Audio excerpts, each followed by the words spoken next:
বাবা আমার একটা সই করে দাও তো এখানে। কি আছে এখানে? বাবা তোমার কি আমার উপর বিশ্বাস নেই?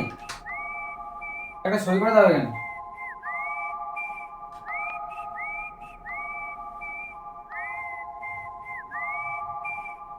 এবার সব সম্পত্তি আমার নামে।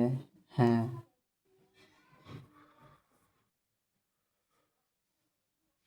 আরে বাবু,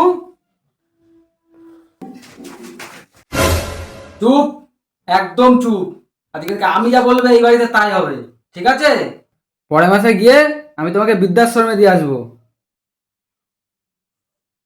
আরে আমি বলছিলাম কি, পেনের কালিটা শেষ হয়ে গেছে, বুঝেছিস? আরে বাবা আমি তো আছি আর কি বাচ্চা, হ্যাঁ।